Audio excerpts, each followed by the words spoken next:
살아계신 하나님 아버지, 오늘도 이 밤에 저희들을 주님의 전으로 불러주셔서 감사합니다. 하나님 아버지, 주의 말씀이 생명임을 이 시간 고백합니다. 생명이신 주의 말씀 우리 가운데 허락하여 주시고, 이 밤에 우리 가운데에 주께서 위로와 평강과 세상이 알지 못하는 평안으로 우리를 덮어주시는 시간 되어지게 하여 주시옵소서. 위로하여 주시고 힘 주시고 새 힘 얻을 수 있도록 주께서 함께하여 주시옵소서.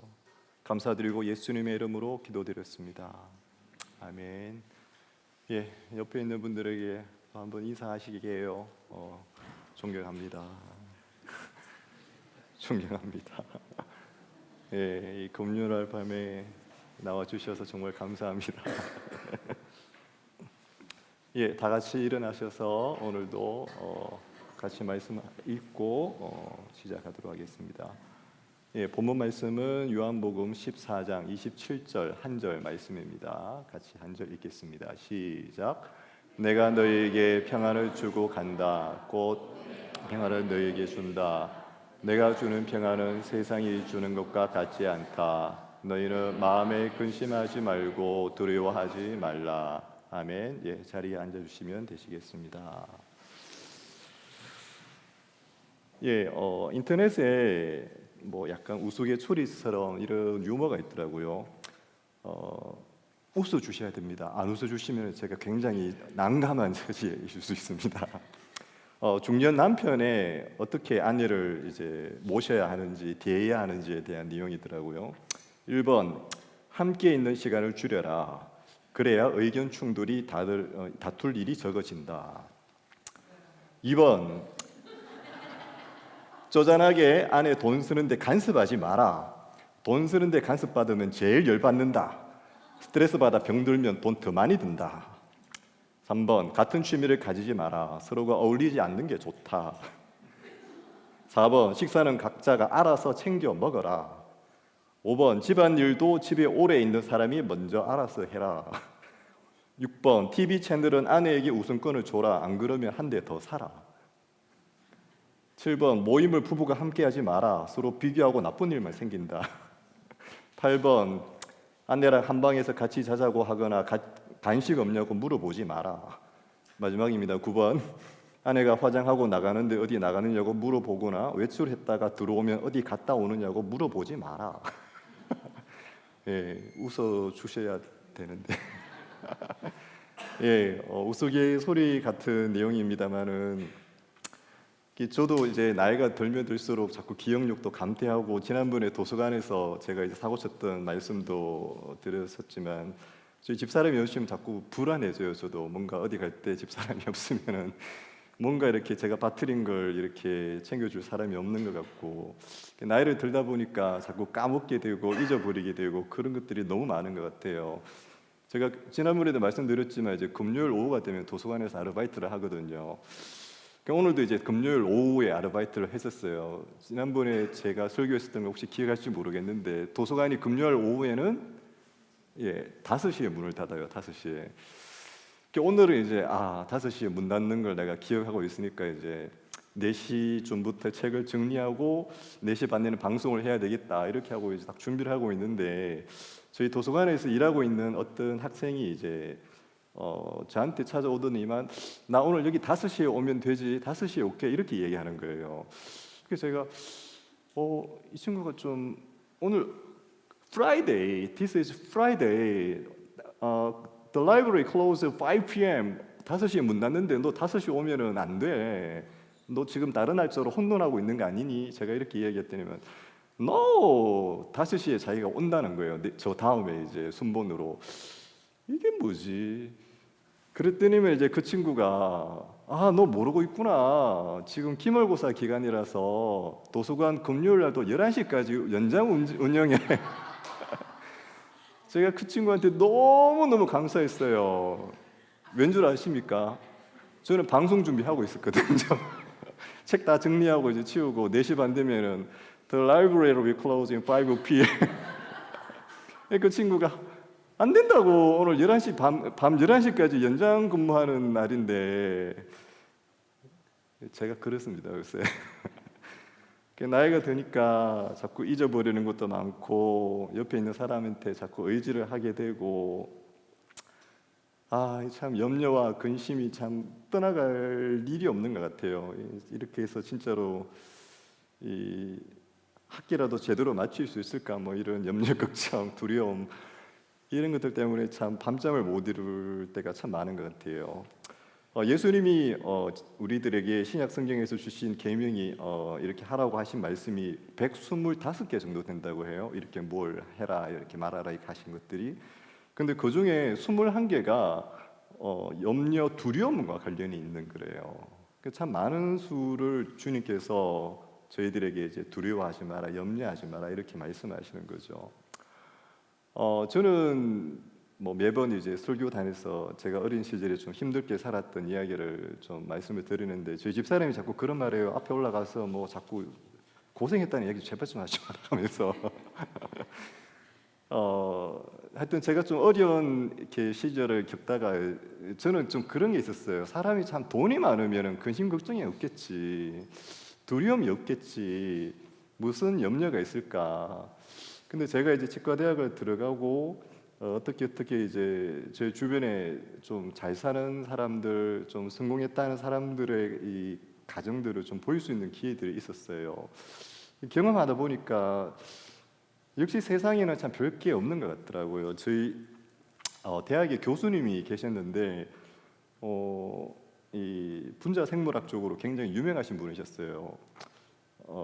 지금 이제 임플란트 이런 것들이 굉장히 유행하고 있는데 이 교수님이 이제 연구하시는 분야는 뭐냐면은 이제 줄기세포, 그 치아 배아 줄기세포를 입안에 이제 치아를 상실한 사람의 잇몸에 그 세포를 이제 주입을 해서 그 세포가 자연 치아를 재생하도록 하는, 이해가시죠?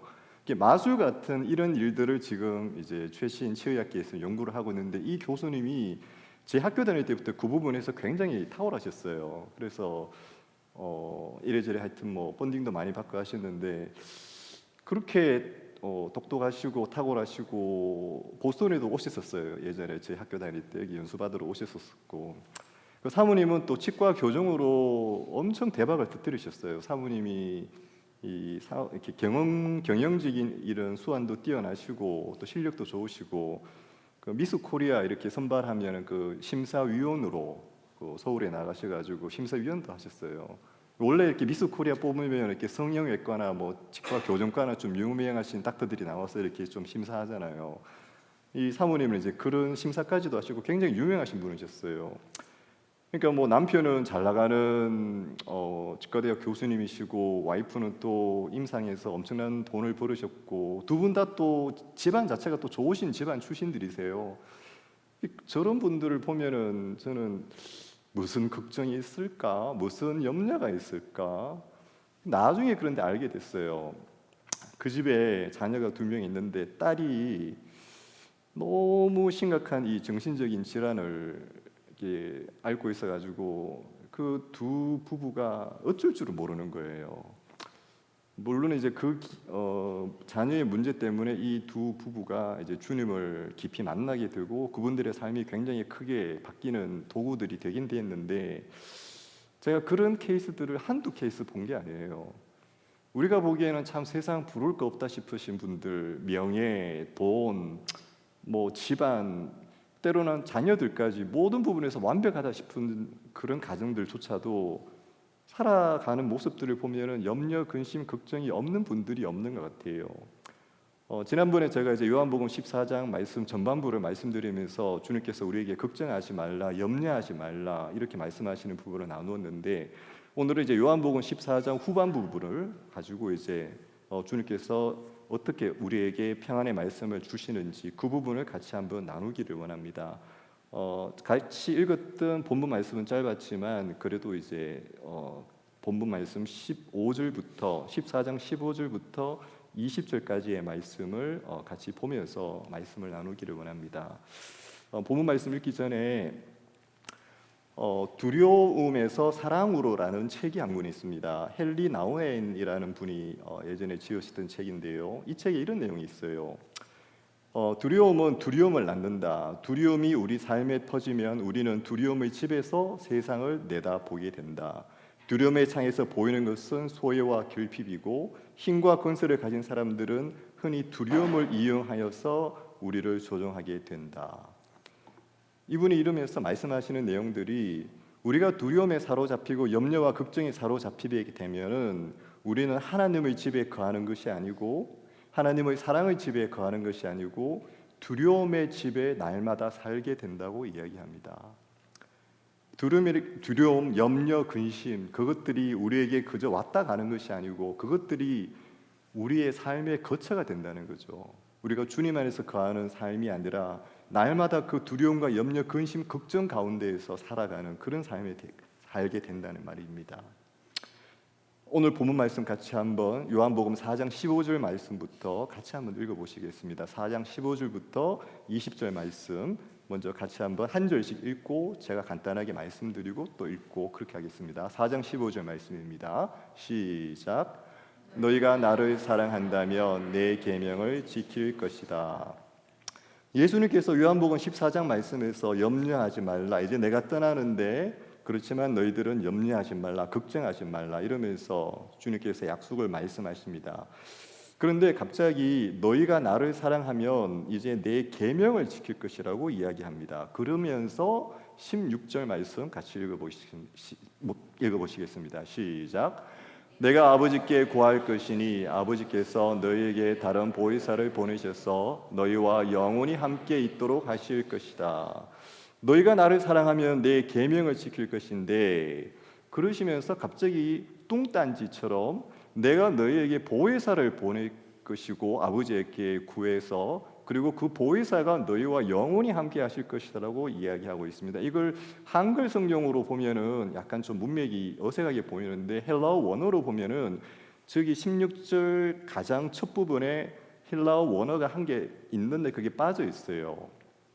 그 원어가 그리고 나는 이런 말을 의미하고 있어요. 그 헬라 원어의 뜻이 그 단어가 빠져 있어요. 무슨 말인가 하면은 너희들은 나를 사랑하며 내 계명을 지킬 것이고 그리고 나는 아버지께 구해서 또 다른 보혜사를 너희에게 보내도록 해줄 것이다. 보혜사라는 단어의 뜻은 한자지만 보호하시고 은혜를 주시고 가르치시는 분이라는 뜻이에요.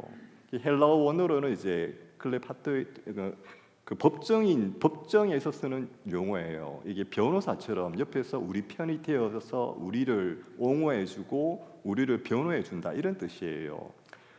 파라클레토스라고 이야기하는데 주님께서 너희가 나를 사랑하면 내 계명을 지킬 것인데 그리고 나는 아버지에게 보혜사 성령을 보내시도록 구할 것이다. 이 문맥의 의미에 대해서 여러 주석들을 제가 찾아봤는데 이런 말씀들이 있더라고요. 우리가 아버지를 사랑하고 하나님의 말씀을 따르고 그분의 계명을 순종하려고 하지만 우리의 힘으로는 그렇게 살 수 없다는 거죠.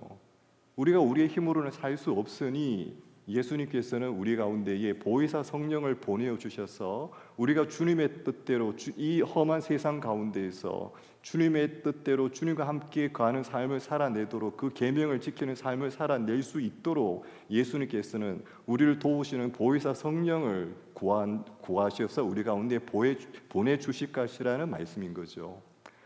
그러면서 17절 말씀입니다. 같이 읽겠습니다. 시작. 그분은 진리의 영이시다. 세상은 그분을 볼 수도 없고 알 수도 없기 때문에 그분을 받아들일 수가 없다. 그러나 너희는 그분을 안다. 그분이 너희와 함께 계시고 또 너희 안에 계실 것이기 때문이다. 주님께서 우리 가운데에 성령을 보내어 주시겠다고 약속을 하셨습니다. 그리고 그 성령은 17절 말씀에 진리의 영이라고 말씀하십니다. 성경에서 말하는 진리는 예수 그리스도이시죠. 예수님께서 말씀하십니다. 내가 곧 길이요 진리요 생명이니. 진리의 영이라는 말은 예수 그리스도의 영이라는 말이죠. 그리고 세상은 성령을 볼 수도 없고 알 수도 없지만 그러나 너희는 그분을 안다. 너희와 함께 계시고 또 너희 안에 계실 것이기 때문이다. 성령을 보내어 주실 것이고, 이제 제자들에게, 근심 걱정 염려 가운데 있는 제자들에게 이제 성령이 너희와 함께 계시고 너희 안에 계실 것이라고 위로하시고 약속의 말씀을 주시고 계십니다. 18절 말씀 같이 읽겠습니다. 시작. 나는 너희를 고아처럼 내버려 두지 않고 너희에게 다시 오겠다. 예수님께서 정말 위로의 말씀을 주십니다. 내가 며칠 있으면 떠나갈 거라고 제자들에게 말씀하셨지만, 두려워 근심 가운데, 걱정 가운데 있는 제자들에게 내가 가지만 내가 절대로 너희를 고아처럼 내버려 두지 않고 너희에게 반드시 다시 오겠다고 약속하고 계십니다. 그리고 19절 말씀입니다. 같이 읽겠습니다. 시작. 조금 있으면 세상은 나를 보지 못하겠지만 너희는 나를 볼 것이다. 내가 살아있고 너희도 살 것이기 때문이다. 주님께서 십자가에서 죽음을 당하시겠지만 다시 부활로 살아나실 것을 말씀하고 계시고, 부활 이후에 성령으로 우리와 함께, 제자들과 함께 계실 것을 말씀하고 계십니다. 20절 말씀입니다. 시작. 그날에 너희는 내가 내 아버지 안에 있고 너희가 내 안에 있으며 내가 너희 안에 있음을 알게 될 것이다. 전반부에 보면은 제자들은 예수께서 아버지 안에 계시고 아버지가 예수 안에 계시다는 것을 모르고 있어요. 아직도 믿지 못하고 있어요. 아직도 깨닫지 못하고 있어요. 그런데 오늘 20절 말씀에 예수님이 말씀하십니다. 그 날에는 성령께서 오셔서 너희 안에 거하시게 되면 너희는 내가 아버지 안에 있고 너희가 내 안에 있으며 내가 너희 안에 있는 것을 성령께서 조명해 주심으로 말미암아 이제는 너희가 알게 될 것이라고 말씀하십니다. 성령께서 우리 가운데 오실 것이고 제자들에게 오실 것이고, 성령께서 오셔서 그들이 예수 그리스도 안에 있고 예수 그리스도가 그들 안에 있고, 그들 속에 주님께서 물리적인 육체로 거하시지 않지만 진리이신 예수의 영으로, 성령으로 그 제자들과 함께 계실 것이라고 예수님께서 위로와 평안의 약속을 주시는 거죠. 지금 당장 눈에서 내가 보이지 않게 되고 떠나는 것처럼 보이지만 영으로 내가 너희와 함께 할 것이라고 말씀을 하시는 겁니다.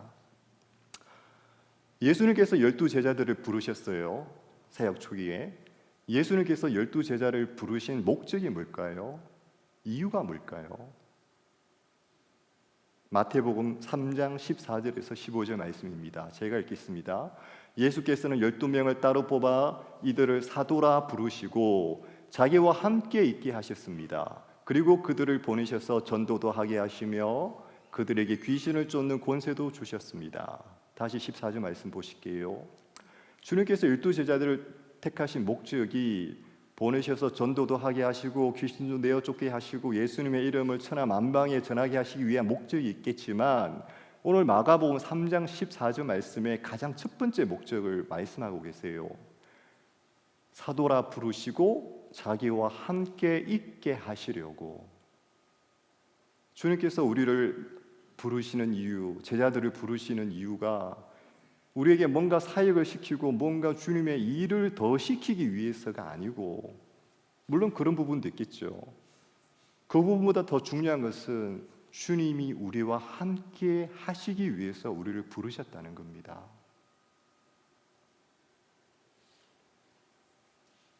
사랑하는 자녀가 사랑하는 부모를 보고 싶어하고, 사랑하는 부모가 사랑하는 자녀를 보고 싶어하고, 함께 있고 싶어하고, 주님이 우리와 함께 하시고 이쁘셔서 우리를 부르신 거예요. 제가 연애할 때 이야기입니다. 저는 청도에서, 경북 청도에서 그 공중보건의사를 했고, 집사람은 대구 수성구에서 그 회사를 다녔는데 거리가 편도 한 50km 넘어요. 왕복하면은 100km가 넘어요. 제가 마일로 환산을 잘 못하겠는데 아마 한 60, 70마일은 넘는 것 같아요. 그 거리를 제가 매일 왔다 갔다 했습니다. 예, 믿기지가 않으시죠, 그죠? 예. 매일 왔다 갔다 했어요, 매일. 5시 딱 마치면은 바로 시동 걸고 그때부터 이제 50km 전력 주행해서 집사람 만납니다. 만나서 이런저런 이야기하고 밥 먹고 집에 이제 돌아가서 우리 맡으니까 빠이빠이 이랬을까요? 전화하죠. 잘 들어갔어 이러면서 이제 또 그때부터 안부만 물으면 되는데 그때부터 또 2시간, 3시간 전화비 아까운 줄도 모르고 저만 그랬는가요? 다들 지금 분위기가 다들 그러셨잖아요, 그죠? 예. 그래서 우리 지금 이렇게 다 고생하고 있잖아요, 그죠? 그런 거예요. 누군가를 사랑하고 누군가가 보고 싶고 그러면 함께 있고 싶은 거예요. 날마다 더 보고 싶고 주님께서 우리들을 부르신 이유가 너희들 나가서 전도 많이 해서 내 본당 좀 많이 넓혀라. 너희들 전도 많이 해서 헌금 좀 많이 해라. 그거 아니에요. 주님 여러분들과 함께 있고 싶으신 거예요. 12 제자들을 부르신 주님이 그 함께 있고 싶은 제자들 놔두고 떠나셔야 되는데 얼마나 마음이 아프시겠어요. 근데 그 주님이 말씀하세요. 내가 떠나가지만 내가 내 영으로 성령으로 너희와 함께 있을 것이다. 이 말씀으로 그 두려움에 걱정, 염려, 근심에 떨고 있는 제자들을 주님께서 위로하고 계신 거예요. 그러면서 요한복음 14장 21절에서 24절 말씀을 또 말씀하십니다. 같이 읽겠습니다. 시작. 누구든지 내 계명을 가지고 지키는 사람은 나를 사랑하는 사람이다. 나를 사랑하는 사람은 내 아버지의 사랑을 받을 것이고 나 또한 그 사람을 사랑하고 그 사람에게 나를 나타낼 것이다. 요한복음에 보면은 대부분의 내용들은 예수님이 이 세상을 이렇게 사랑하셨다. 주님이 제자들을 끝까지 이렇게 사랑하셨다. 대개는 그런 내용들이 주를 이룹니다. 그러다가 오늘 14장에서 비로소 처음으로 사도 요한이 이제는 예수님께서 제자들에게 너희들이 나를 사랑하라. 나를 사랑하는 사람은 너희가 나를 사랑하면 나의 계명을 지킬 것이고 이제 제자들에게 예수님께서 너희가 나를 사랑하고 이런 식으로 제자들이 예수님을 사랑하는 부분에서 이야기를 하고 계십니다. 너희가 나를 사랑하면 나의 계명을 지킬 것이고 나를 사랑하는 사람은 내 아버지의 사랑을 받을 것이고 나 또한 그 사람을 사랑하고 그 사람에게 나를 나타낼 것이라고 말씀하십니다. 우리가 주님을 사랑하고 우리가 주의 계명을 지키는 것, 주의 계명은 생명의 계명입니다. 그 안에 생명이 있어요. 우리가 주의 말씀을 지키고 생명을 지킬 때에 그럴 때 우리가 주님을 체험할 수 있게 되고 주님을 알 수 있게 된다는 말이죠. 22절 말씀입니다. 같이 읽겠습니다. 그러자 가롯 유다가 아닌 다른 유다가 말했습니다. 주여, 주께서 우리에게는 자신을 나타내시고 세상에는 자신을 나타내지 않으시는 까닭이 무엇입니까? 아니 예수님, 이제 예수님께서 우리에게 예수님을 나타내신다고 하셨는데 그러면은 우리만 나타내지 마시고 저 세상에 좀 많은 저 세상 사람들에게도 주님께서 뭔가 좀 큰 마술을 부리시든지 쇼를 부리셔서 주님이 좀 나타내 주시면 안 되겠습니까? 이렇게 묻고 있어요. 그때 예수님께서 23절에서 이렇게 대답하십니다. 같이 읽겠습니다. 시작. 예수께서 그에게 대답하셨습니다. 누구든지 나를 사랑하는 사람은 내 말을 지킬 것이다. 그러면 내 아버지께서 그 사람을 사랑하실 것이요 아버지와 내가 그 사람에게로 가서 그와 함께 살 것이다.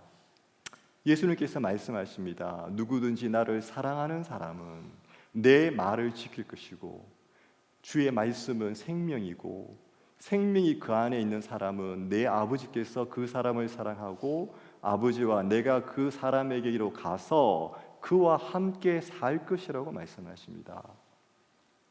주님께서 아버지와 함께 우리 가운데에 오셔서 성령으로 영으로 우리 안에 거처를 삼으시고 우리와 함께 살게 될 것이라고 말씀하시는 거죠.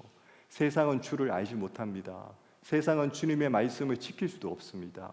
주님을 사랑하지 않고 주의 말씀을 지킬 수 없는 그들에게 생명이 없기 때문에 그들은 주님을 알 수도 없고 주님의 영이 그들과 거할 수도 없는 거죠. 하지만 주님께서 제자들에게 말씀하십니다. 너희가 나를 사랑하고 나의 말을 지킬 것이고 아버지와 내가 너희 안에 가서 함께 살 것이다. 24절 말씀 같이 읽겠습니다. 시작. 나를 사랑하지 않는 사람은 내 말을 지키지 아니한다. 너희가 듣고 있는 이 말은 내 말이 아니라 나를 보내신 아버지의 말씀이다. 주께서 사랑하는 사람에게 함께 하실 것을 계속해서 말씀하고 계십니다. 제가 처음에 고등코네 신학교에 미국에 처음 왔을 때 저희 딸 혜민이랑 단 둘이서 왔었어요. 2022년 8월 15일, 아직 날짜도 기억해요. 저희 집 사람은 일이 있어서 한국에서 한 5개월 정도 후에 따라왔었고, 저희 성민이는 한 보름 정도 있다가 왔었어요. 제가 미국에 처음 고등코네 신학교에 와서 놀란 게 한두 개가 아니었어요. 한국은 보통 원룸이나 뭐 기숙사 이런 데 가면 위에 천정에 등이 다 있잖아요. 형광등 이렇게. 그리고 이렇게 테이블이나 기본적인 이 가구들이 있는데, 미국 신학교를 처음 왔는데 제가 제일 먼저 놀랐는 게 등이 없더라고요. 진짜 밤이 되면 깜깜 등이 없어요. 촛불 켤 수밖에 없는. 두 번째로 냉장고나 이렇게 빌트인 된 거 말고는 퍼니처가 가구가 한 개도 없더라고요. 처음에 이제 혜민이랑 그 기숙사에 도착해서 그 여행 캐리어 그거 열어놓고 그 위에서 이제 가지고 왔는 컵라면 이렇게 해가 물 부어서 그거 이제 바닥에 앉아서 쭈그리고 앉아서 이렇게 이제 먹었었어요.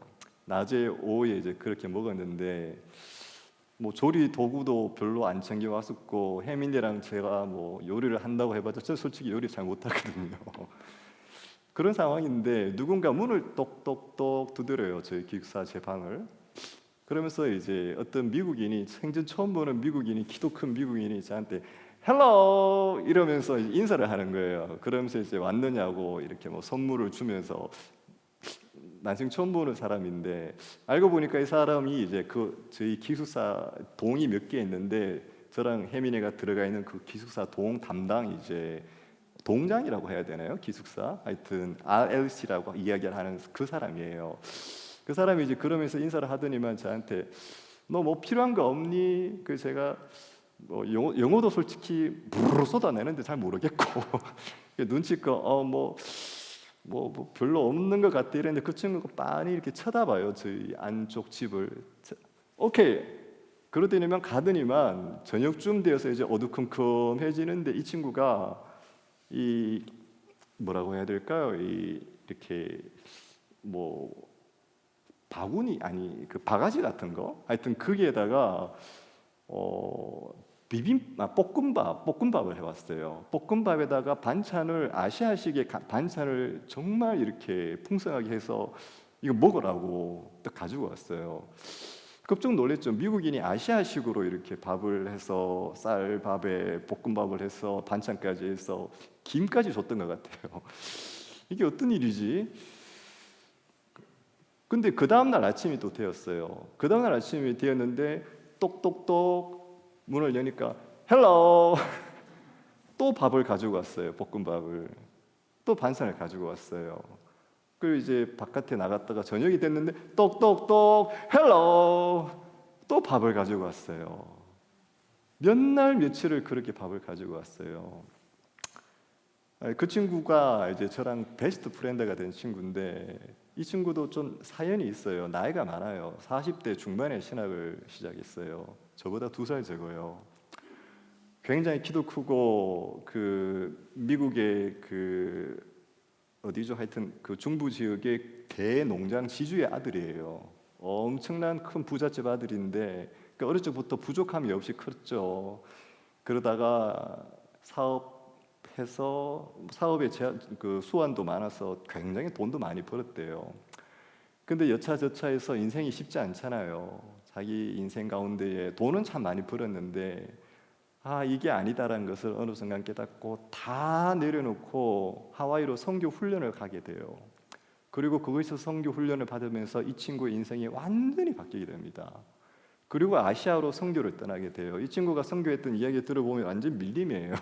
전기도 안 들어오고 인터넷도 안 들어오는 그런 곳에서 선교를 했었어요. 필리핀에서도 선교하고 태국에서도 선교하고 그렇게 선교하다가 선교지에서 지금의 와이프를 만나서 다시 저희 신학교에 공부를 하러 온 거예요.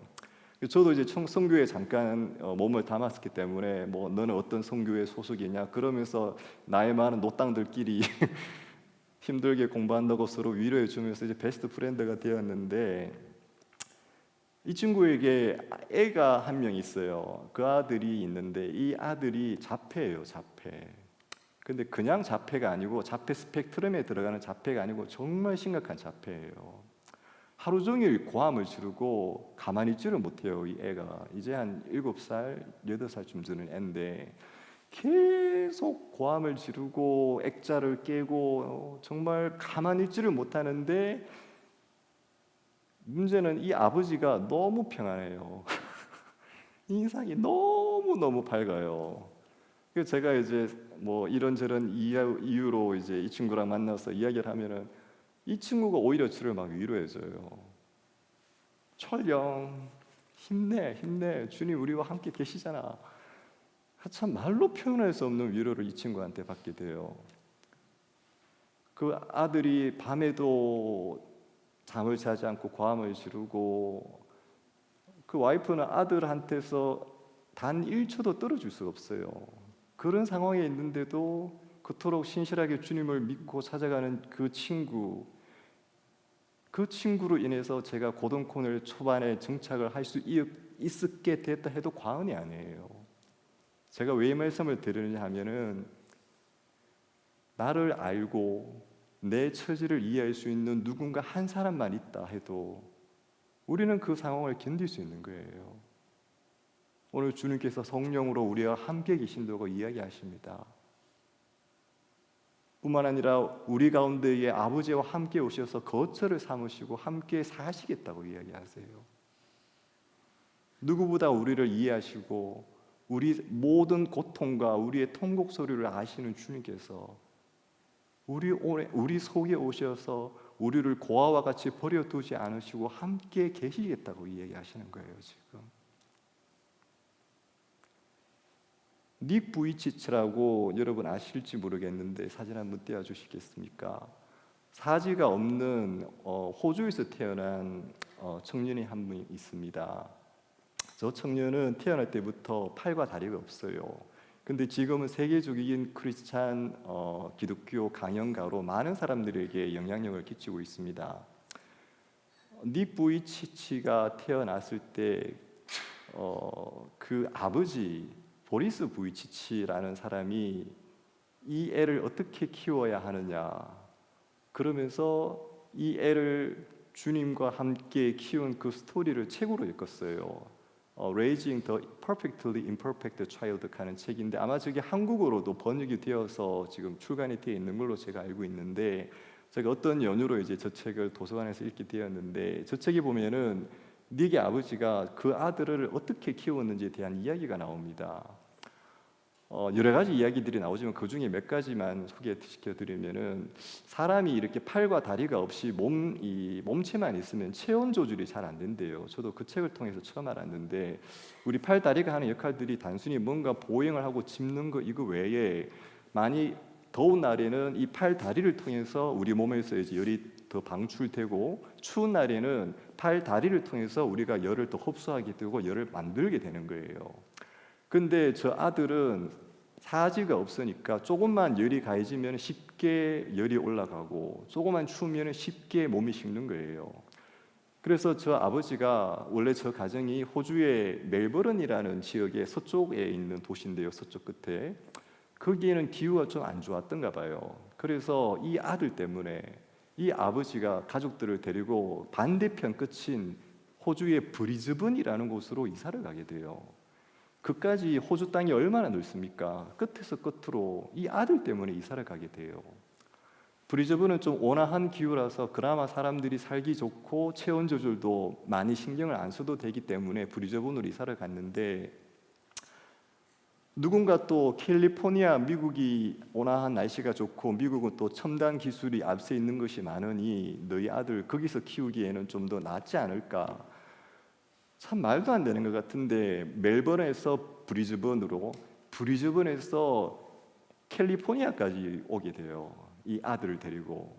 그런데 미국의 캘리포니아는 여러분 지금 살고 계셔서 아시겠지만 의료비가 만만치 않잖아요, 여기는. 그리고 신분 문제도 쉽게 해결되지 않고. 그래서 아버지가 이 아들을 데리고 캘리포니아까지 왔다가 결국 다시 그 브리즈번으로 되돌아가게 돼요.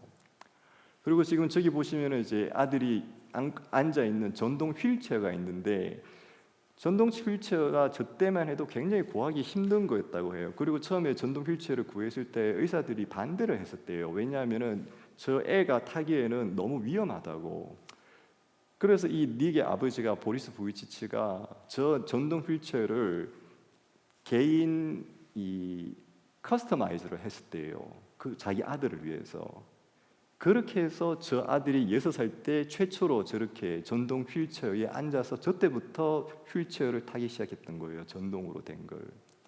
그리고 이 아버지가 또 이 아들이 사지가 없으니까 어떻게 하면 사지를 만들 수 있을까 싶어서 캐나다 토론토 대학에는 이 인공 관절을 만들어서 붙여서 이렇게 움직이도록 하는 학문이 굉장히 많이 발달이 되어 있다고 해요.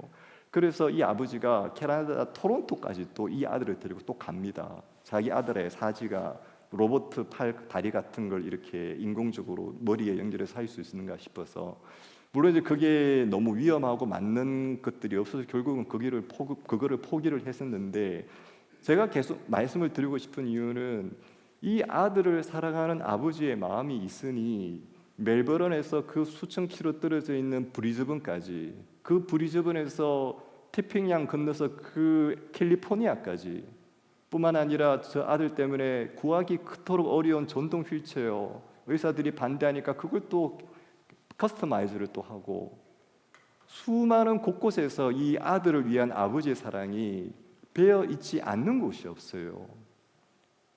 우리가 누군가를 사랑하게 되고 우리가 누군가를 우리 마음에 품게 될 때 그를 위한 희생이 우리에게는 조금 더 아깝지 않은 거예요. 주님께서 우리 가운데에 함께하고 계시고 우리가 주를 사랑하는 마음이 있어서 주의 계명을 지키고자 하는 마음이 있으면 우리 가운데에 주와 함께하기 위해서 우리가 주님과 함께하는 그 모든 생활들이 힘들지 않은 거예요.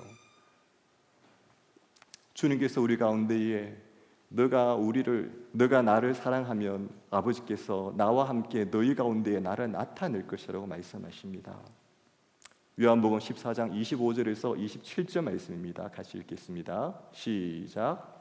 이런 말은 내가 너희와 함께 있을 때 말했다. 자, 이제 25절 말씀에 주님께서 이때까지 말한 말은 내가 너희와 육신이 함께 있으면서 살아있는 동안 이야기했다라고 말씀하십니다. 그리고 26절, 27절 말씀입니다. 읽겠습니다. 시작. 그러나 보혜사 곧 아버지께서 내 이름으로 보내실 성령께서 너희에게 모든 것을 가르쳐 주실 것이며 내가 너희에게 말한 모든 것을 생각나게 하실 것이다. 27절입니다. 내가 너희에게 평안을 주고 간다. 곧 내 평안을 너희에게 준다. 내가 주는 평안은 세상이 주는 것과 같지 않다. 너희는 마음에 근심하지 말고 두려워하지 말라. 주님께서 우리에게 지금까지는 내가 살아있는 동안 너희들과 육체와 함께 있으면서 이야기했지만 이제 내가 떠나가지만 나 대신에 성령이 너희와 함께 있을 것이고 성령께서 너희에게 모든 것을 가르쳐 주실 것이고 내가 말한 모든 것을 생각나게 할 것이라고 말씀하십니다. 제자들은 여전히 누군가가 필요하고 누군가의 안내가 필요하고 누군가의 가르침이 필요한 상황인데 예수님께서 제자들에게 성령이 너희를 가르칠 거야. 내가 너희에게 말한 것을 성령이 생각나게 하고 깨닫게 할 거야 라고 말씀을 하고 계십니다. 그러면서 27절에 세상이 주는 것과 같지 않는 평안을 내가 너희에게 남겨두고 간다고 말씀하십니다. 내가 이 평안을 너희에게 남겨두고 가니 너희는 내가 주는 평안과 함께 마음에 근심하지 말고 두려워하지 말라고 말씀하십니다. 혹시 성 어거스틴이라고 혹시 들어보셨습니까? 이분은 기독교 역사상에서 가장 위대한 인물 중에 한 사람인데요. 성 어거스틴의 아버지는 파트리키우스라는 이교도였고 그 어머니는 모니카라고 하는 기독교인이었습니다. 354년에 북아프리카의 소도시인 타가스테라는 곳에서 성 어거스틴은 태어나게 됩니다. 성 어거스틴은 그 어머니는 간절히 성 어거스틴을 위해서 기도했지만 그의 어린 시절은 방종과 타락으로 완전히 점철하게 됩니다. 그의 나이 17살 때 노예 출신인 여자와 동거 생활을 시작하게 되고 그 여자와의 동거 생활 가운데서 아들도 낳게 돼요. 그러다가 얼마 후 이 여자와 또 헤어지게 되고 그 뒤에 또 얼마 되지 않아서 또 양갓집의 딸과 약혼을 하게 되는데 또 다른 여자를 가까이 하게 되고 또 그 약혼녀와는 또 헤어지게 되고 그의 삶은 완전히 술과 방탕과 음란과 방종으로 모든 젊은 시절을 다 허랑방탕하게 보내게 됩니다. 그러던 어거스틴이 32살이 되던 해 늦은 여름입니다. 밀라노의 정원에 있는 어떤 곳에서 아기들이 노래 소리가 놀면서 부르는 소리가 이 어거스틴의 귀에 들리게 돼요. 그러면서 아기들이 부르는 노래 가사가 펴서 읽어라, 펴서 읽어라, 이 노래 가사를 듣게 되고 어거스틴은 이 소리가 마치 자신에게 어떤 계시처럼 들렸다고 해요. 그래서 어거스틴이 성경을 펼치게 됩니다. 그리고 그가 펼친 성경에는 로마서 13장 13절에서 14절 말씀이 기록되어지게 됩니다. 기록되어져 있습니다. 로마서 13장 13절부터 14절 말씀입니다. 낮에 행동하듯이 단정하게 행동합시다. 방탕하거나 술 취하지 않고 말고 음행하거나 호색하지 말며 다투거나 시기하지 말고 오직 주 예수 그리스도 옷 입고 정욕을 채우려고 육신의 일을 애쓰지 마십시오. 이 말씀을 펼쳐서 읽는 순간 성 어거스틴은 그 자리에서 완전히 꼬꾸라지게 됩니다. 방탕하고 술 취하고 음란과 호색으로 보내었던 자신의 삶을 이 말씀 한 구절로 인해서 그는 완전히 내려놓게 되고 그의 삶은 돌아서게 됩니다. 하나님 앞에서 그의 지난 모든 삶들을 다 회개하면서 심지어 어린 시절에 엄마에게 젖을 더 달라고 보채며 큰 소리로 울었던 일까지 조목조목 자신의 모든 일들을 다 회개하게 되고 그리스도인으로 그때부터 바뀐 삶을 살게 됩니다. 성 어거스틴의 이 삶이 중세 교회에도 많은 영향을 미치게 되었고 성 어거스틴의 책과 그의 신학 서적들, 교리들 이런 것들이 기독교에 많은 영향들을 미치게 됩니다. 특별히 그가 지었던 고백록이라고 하는 영어로는 confession이라고 하는데 저 책을 통하여 수많은 사람들이 감명과 감동을 주게 됩니다. 중세 교회 시대의 수도사들 중에서 성 어거스틴을 흠모하고 그를 따랐던 수도사들을 부르는 말이 있었어요. 어거스티니언이라는 단어가 있었어요. 이 단어는 성 어거스틴을 따르는 수도승들을 이야기하는 일컫는 말이었어요. 저희들이 알고 있는 유명한 어거스티니언이 있습니다. 기독교 역사상 전무후무한 일을 일으킨 유명한 어거스티니언, 성 어거스틴을 따랐던 중세 수도사가 있습니다. 누굴까요? 마르틴 루터예요. 마르틴 루터. 성 어거스틴 한 사람의 그 회개와 회복이 한 사람으로 끝난 것이 아니고 성 어거스틴을 영향을 받고 그로 인해서 마르틴 루터가 성 어거스틴에게 엄청난 감명을 받게 되고 그것이 결국은 종교 개혁의 도화선으로까지 연결이 되게 됩니다. 제가 왜 이 말씀을 드리느냐 하면은 성 어거스틴이 펼쳐서 읽었던 그 성경 말씀, 그 말씀을 통하여 성 어거스틴에게 회개를 일으키게 만들고 그에게 말씀을 통해서 깨닫게 만드시는 사역, 바로 성령께서 하시는 사역이죠. 그 순간 성령께서 그에게 찾아오셔서 그에게 말씀으로 그의 방종했던 삶을 되돌이키고 회개할 수 있도록 눈을 열어주신 거죠. 오늘날 우리에게도 주님께서 우리가 말씀을 읽고 우리가 말씀을 생각하고 묵상할 때에 이 말씀을 돌이켜 깨닫게 하시고 예수께서 하신 말씀으로 성경 말씀으로 우리 가운데 다가오게 하셔서 우리의 눈을 밝혀주시고 이 모든 것들이 우리 안에 계시는 성령께서 하고 계시는 사역이신 거죠. 그러면서 예수님이 말씀하십니다. 세상이 주는 것과 다른 평안을 내가 너희에게 주고 간다고 말씀하십니다. 제가 처음에 신학교 왔었을 때 공부를 같이 했었던 분들 중에 한국 분들 중에 나이 많으신 분이 한 분 계셨어요. 이분은 서울에서 서울대 법대를 나오셨고 서울대 법대 재학 중에 그 옛날에 사법고시를 통과하셨었어요. 지금은 사법고시 인원이 1,000명, 뭐 800명 이런 걸로 알고 있는데 그 옛날에는 300명 정도밖에 뽑지 않았었어요. 이분은 그 당시에 이미 변호사에 합격하셨었고 미국으로 건너오셔서 미국의 유수한 대학에서 또 공대를 들어가셔서 또 공부를 또 하셨어요. 그리고 미국에 오셔서 또 변호사 시험을 또 통과하셨고, 그래서 이제 이 특허 관련 쪽으로 해서 엄청나게 유명한 이름을 날리시게 되고 변호사 사무실도 엄청 큰 변호사 사무실을 만드시게 됩니다. 굉장히 한인 사회에서는 유명하신 분으로 굉장히 참 영향이 또 많이 끼치셨던 분이신데 예수를 모르셨어요. 제가 어떻게 해서 이제 이분과 함께 식사하는 자리에서 이분이 살아오신 이야기를 듣는 자리가 있었는데, 그분이 자기 살아오신 이야기를 하시면서 자기가 늦은 나이에 어떻게 신학의 길로 들어서게 되셨는지 그 이야기를 해주시면서 뭐 그렇게 드라마틱한 스토리로 사람을 이렇게 자극하거나 그러지도 않으시는데 그분이 그 말씀을 하시면서 눈물을 쭉 흘리세요.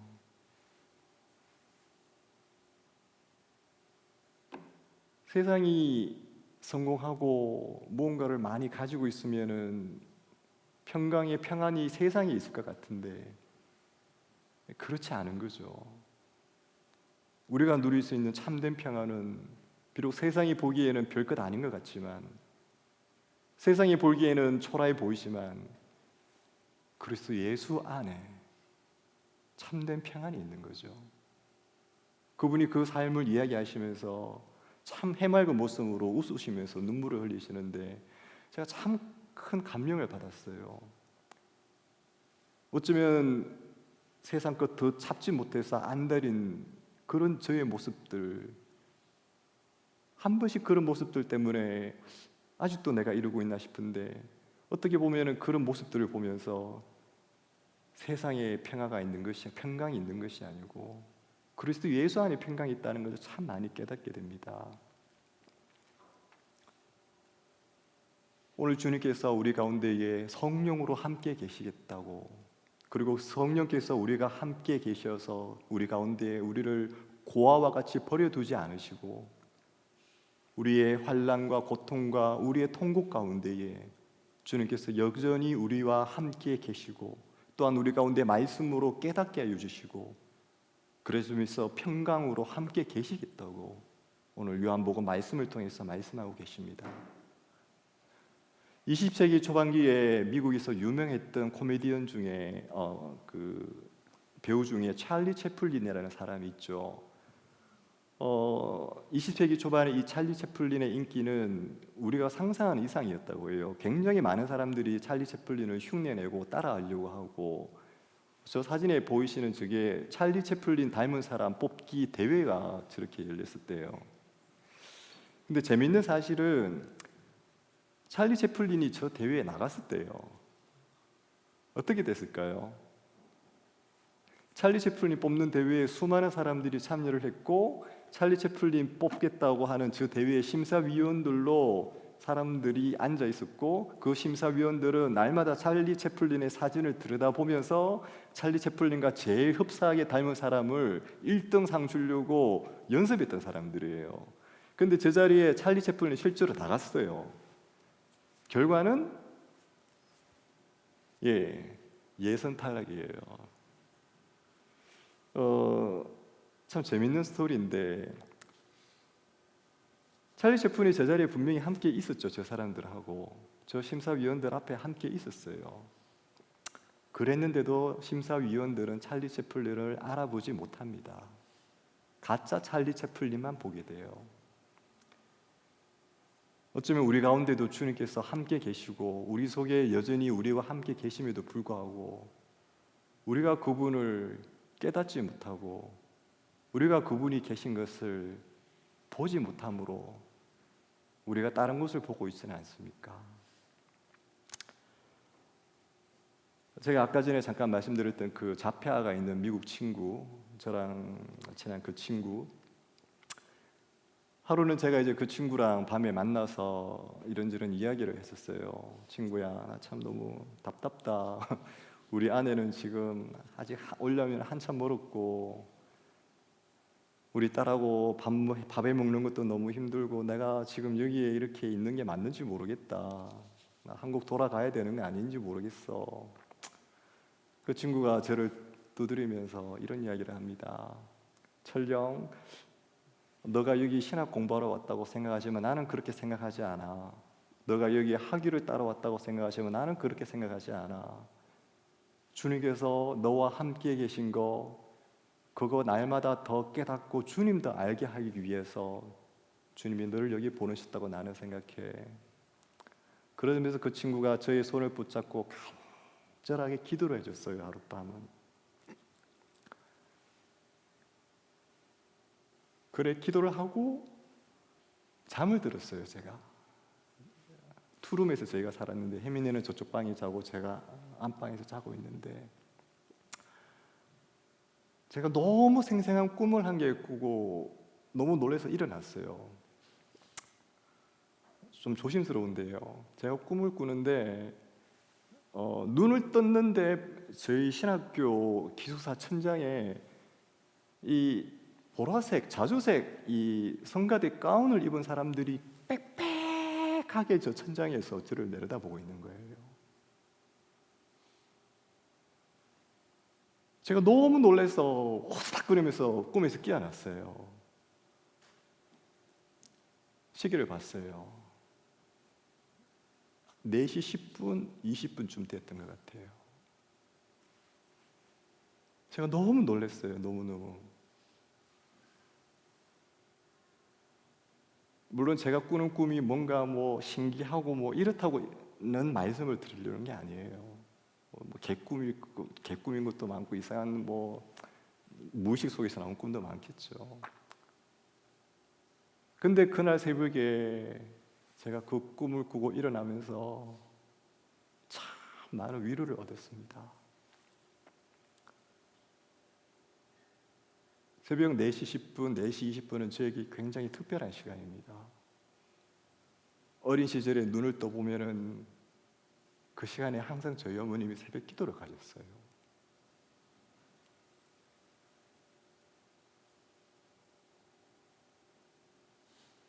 저는 미국에 친척이 없어요. 아는 사람 아무도 없어요. 보스턴에는 인맥 하나도 없어요. 저는 막무가내로 딸과 신학교 기숙사에 누워있는, 신학 공부하러 와서 누워있는 그 밤에 저에게는 그 꿈이 마치 주님께서 나에게 너와 함께 있다는 말씀을 보여주시는 것 같았어요. 그런 의미가 아니라 할지라도 제가 그날 새벽에 일어나면서 기도하면서 그런 생각이 들었어요. 주님, 저와 함께 계시는군요. 내가 어디를 가든지 내가 너와 함께 하리라. 내가 한국에 있든지 미국에 있든지 배멀미 가운데에서 계속 견디지 못하는 그 배 안에서 선교하고 있든지, 여러분들이 본당에 있든지 여러분들의 회사에 있든지 여러분들의 가정에 있든지 여러분들의 문제 가운데에서도 주님이 여러분들과 함께 계십니다. 히브리서 13장 5절 말씀입니다. 돈을 사랑하며 살지 말고 지금 갖고 있는 것으로 만족하십시오. 주께서는 친히 내가 결코 너를 떠나지 않겠고 또 결코 버리지 않을 것이다 라고 말씀하셨습니다. 아멘. 오늘 이 자리에 우리의 눈에 보이지 않지만 주님께서 우리 가운데 성령으로 함께하고 계십니다. 우리 뒤에 불을 좀 꺼주시고 함께 찬양하기를 원하는데요.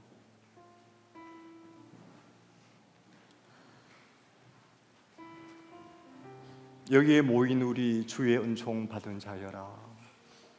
주께서 이 자리에 함께 계심을 믿노라. 오늘 이 고백이 우리의 고백이 되기를 원합니다. 이 야심한 밤에 이 교회에 나와 계신 여러분들, 저는 정말 존경합니다. 뭐가 부족해서 우리가 여기 앉아 있겠습니까?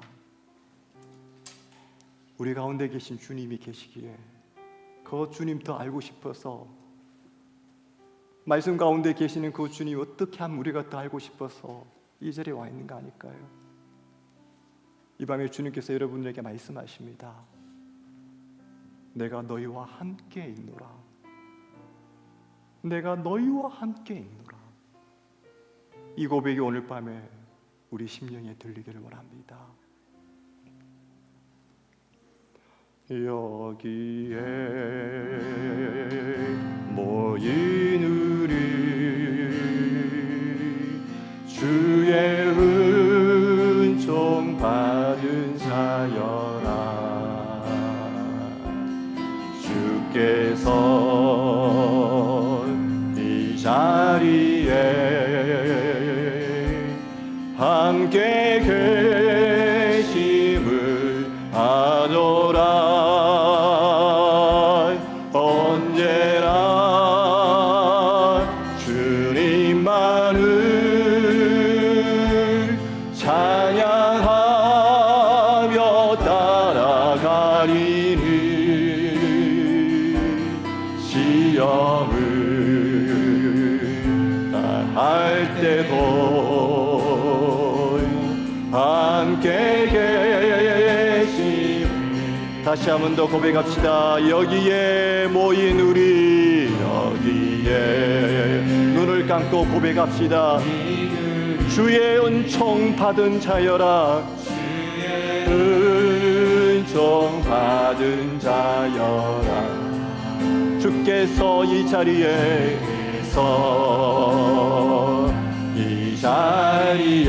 함께 계심을 아노라.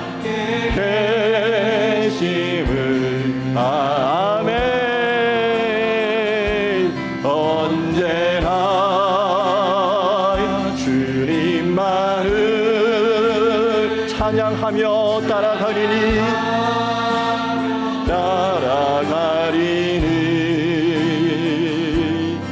시험을 당할 때도 함께 계심을 믿노라. 함께 계심을 믿노라. 이 믿음 더욱 굳세라.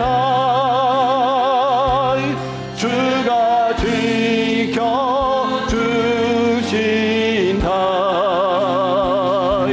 어두운 밤에도 주의 밝은 빛 인도하여 주신 2절 함께 고백합시다. 주님이 뜻하신 일, 주님이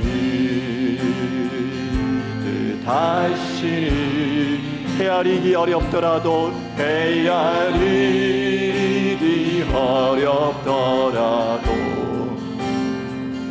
언제나 주 뜻 안에, 아멘. 주 뜻 안에 내가 있음을 아노라. 내가 있음을 아노라. 아멘. 사랑과 말씀 나를 더욱 새롭게 하니, 나를 더욱 새롭게 하니. 때로는 아멘 넘어져도 최후 승리를 믿노라. 최우승. 우리 오른손 높이 들고 찬양합시다. 이 믿음 더욱 굳세라. 더욱 굳세라. 주가 지켜주신다. 지켜주신다.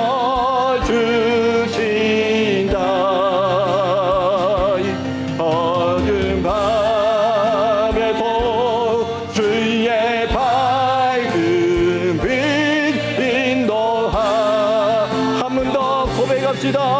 이 믿음 더욱 굳세라. 더욱 굳세라. 주님이 지켜주십니다. 지켜주신다.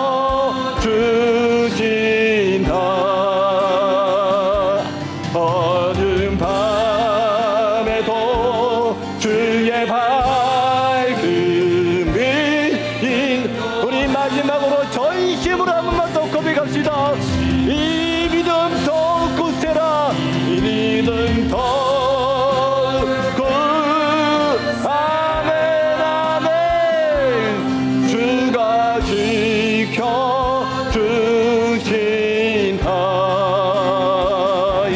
어두운 밤에도 주의 밝음이 인도하여 주신다. 우리 그 자리에 두 손 높이 들고 한번 기도하기를 원합니다. 주님, 이 밤에 내 가운데에 주님이 함께 하심을 경험케 하여 주시옵소서. 내 눈을 여사 주님이 사랑하는 자들과 함께 계시겠다는 그 약속의 말씀이 내 심령 가운데에 뚫고 들어오게 하여 주시옵소서. 그것으로 말미암아 나의 모든 염려와 근심과 걱정과 두려움의 모든 상황들을 넉넉히 이길 수 있는 평강을 허락하여 주시옵소서. 이 밤에 우리 그 기도 제목으로 이 밤에 간절히 한번 주님께 나가기를 원합니다. 함께 기도하겠습니다. 살아계신 아버지 하나님, 감사합니다. 주님, 주의 우리 가운데 주의 말씀을 주심을 감사합니다. 아버지 하나님, 우리 가운데에 함께 계시다고 말씀하셨던 그 성령의 그 약속의 말씀을 아버지 하나님 이 밤에 우리가 붙잡게 하여 주시옵소서. 아버지 하나님, 어두운 밤 가운데에 우리가 보지 못하는 것 같으나 주님께서 함께하고 계시고 우리가 듣지 못하는 것 같으나 주님께서 함께하고 계심을 알게 하여 주시옵소서. 아버지 하나님이여, 주님께서 우리의 삶들 가운데에 여전히 묵묵히 역사하고 계심을 우리의 눈으로 보게 하여 주시옵소서. 아버지 하나님이여, 성령으로 말미암아 우리 가운데 내주하고 계신 예수 그리스도의 그 약속의 말씀이 아버지 우리 가운데 영답되어지게 해주시고 우리 가운데 경험되어지는 밤이 되어줄 수 있도록 역사하여 주시옵소서.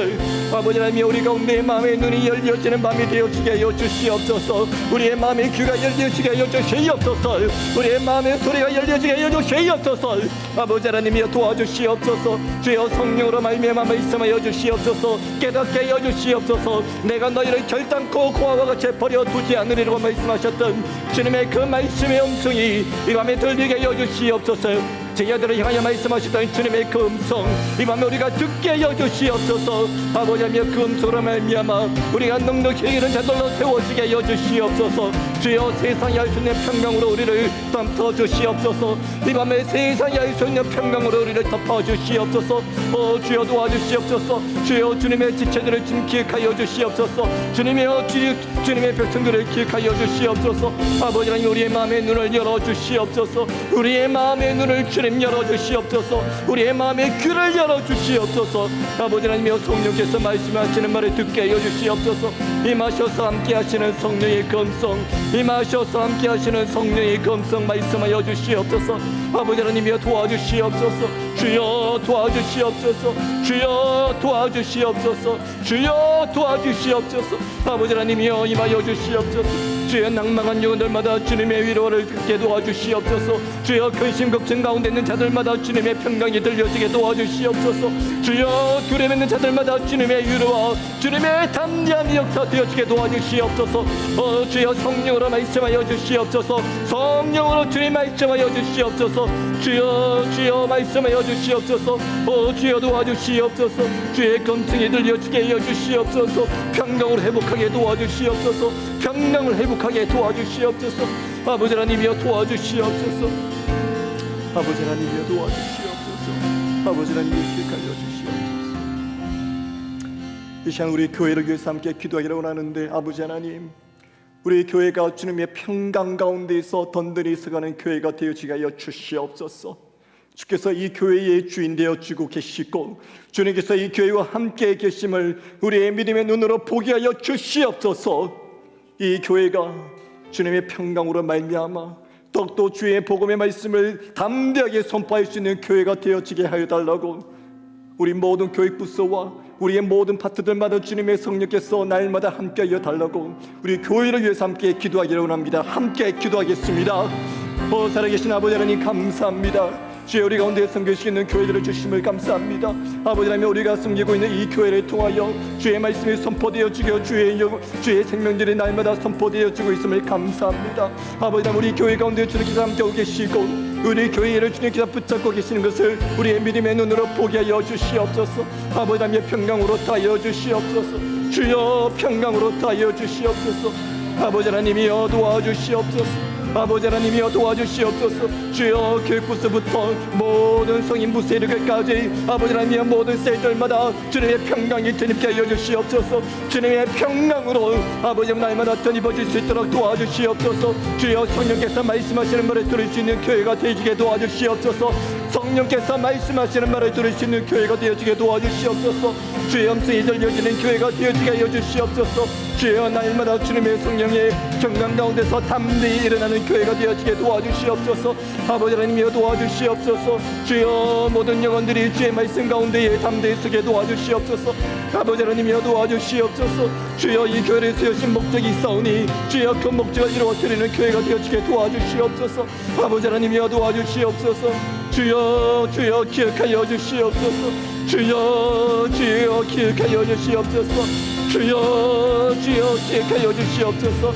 아버지 하나님이여, 아버지 하나님이여 도와주시옵소서. 주여, 주님의 날마다 주님의 말씀의 역사에 일어나게 도와주시고 세상에 알주의 평강을 주님이여 이 교회에 오는 모든 자들마다 경험하게 도와주시옵소서. 주여, 평강의 공급처가 되어지게 도와주시옵소서. 주여, 두려움을 물리치는 교회가 되어지게 도와주시옵소서. 주여, 염려와 근심 가운데 있는 모든 자들이 주여 이 교회 가운데에서 아버지 하나님의 평강을 맛볼 수 있도록 도와주시옵소서.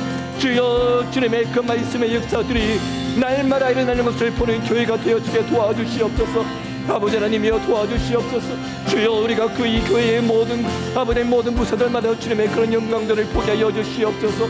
아버지 하나님, 이 교회를 주님께서 만드셔오니 아버지 하나님, 주님께서 그런 방법으로 역사하여 주시옵소서. 주여, 주께서 사용하여 주시옵소서. 아버지 하나님이여 기억하여 주시옵소서. 아버지 하나님이여 도와주시옵소서. 주여, 주여 도와주시옵소서. 아버지 하나님이여 역사여 주심을 감사합니다. 주여, 역사여 주심을 감사합니다. 함께하여 주심을 감사합니다. 주여, 우리 마지막으로 열방과 민족과 선교지를 위해서 한번 기도하기로 합니다. 특별히 태국과 쿠바를 선교 중이신 담임 목사님 붙잡아 달라고 기도하여 주시고 담임 목사님의 그 사역들을 통하여 그 선교사들마다 놀라운 주님의 생명 역사들이 일어나게 하여 달라고 기도하시기를 원합니다. 특별히 주님께서 우리 교회를 통하여 담대한 주의 말씀이 선포되어지되 평강의 말씀들이 이 염려와 근심과 걱정과 두려움 같은 세상 가운데에 더욱더 선포되어지게 하여 달라고 우리 선교제를 위해서 다시 한 번 더 기도하기를 원합니다. 함께 기도하겠습니다. 오 아버지 하나님 감사합니다. 주님, 우리가 섬기시는 주님의 선교제들을 주님을 감사합니다. 아버지 하나님, 그 선교제들마다 주의 말씀들이 선포되어지게 하여 주심을 감사합니다. 아버지 하나님, 역사하여 주시옵소서. 아버지 하나님, 역사하여 주시옵소서. 아버지 하나님, 선교지들마다 주님의 평강의 말씀들이 주의 놀라운 열매들로 맺히게 하여 주시옵소서. 아버지 하나님, 특별히 또한 담임 목사님이 태국과 쿠바를 선교 중이신데 아버지 하나님, 담임 목사님의 그 선교 모든 여정들마다 주님께서 역사하여 주시옵소서. 아버지 하나님의 놀라운 사역의 열매들이 있을 수 있도록 도와주시옵소서. 아버지 하나님이여 도와주시옵소서. 주여, 태국의 그 교회를 붙잡아 주시옵소서. 아버지 하나님이여 태국의 그 교회 가운데 주님의 놀라운 역사를 보여주시옵소서. 주여, 그 선교사님이 계시지 아니하지만 주여, 참으로 그 땅 가운데에 주님께서 담임 목사님을 통하여 놀랍게 말씀을 선포하여 주심을 저희들이 깨닫게 하여 주시옵소서. 우리가 섬기고 있는 모든 사역지들마다 주님께서 놀라운 방법으로 말씀하여 주시고 주여, 그 사역지들마다 주님께서 말씀해 주시는 방법들이 아버지 하나님 날마다 우리를 가운데에서 전해지게 도와주시옵소서. 아버지 하나님이여 주님께서 기억하여 주시옵소서. 민족과 열방들 가운데 주님의 놀라운 평강의 소식들이 이 놀라운 평강의 소식들이 날마다 더욱더 선포되어지게 하여 주시옵소서.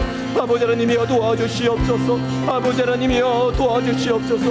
우리가 그 열방을 품는 자들이 되어지게 도와주시고 그 열방하여 주님의 선포들을 선포하는 자들로 세워지게 도와주시고 우리가 그 선포들을 후원하는 자들이 되어지게 하여 주시옵소서. 아버지 하나님이여 도와주시옵소서. 더욱더 주를 사랑하는 자들 우리를 세워주시고 더욱더 주를 사랑하는 주님의 교회가 되어질 수 있도록 주여 도와주시옵소서. 아버지 하나님이여 도와주시옵소서. 주여 기억하여 주시옵소서. 우리 함께 계시다고 말씀하셨던 주님, 이 열방의 교회들과 함께 있음을 알게 하여 주시고 우리가 그 말씀 가운데에서 평강을 전하게 도와주시옵소서. 우리 마음 가운데 세상의 하나님의 평강을 먼저 하여 주시고 열방 가운데 그것을 선포하는 자들로 우리를 세워주시옵소서. 아버지 하나님이여 담대함을 주시옵소서. 주여 담대함을 주시옵소서. 아버지 하나님이여 저 세상의 어둠의 권세 가운데에 그리스도 예수의 복음을 담대히 선포할 수 있는 아버지 하나님 담대한 교회로 아버지 하나님 그런 성교지로 아버지 하나님 축복하여 주시고 만들어주시고 주여 역사하여 주시옵소서. 아버지 하나님이여 감사합니다 주님. 아버지 하나님이여 감사합니다. 아버지 하나님이여 감사합니다 주님.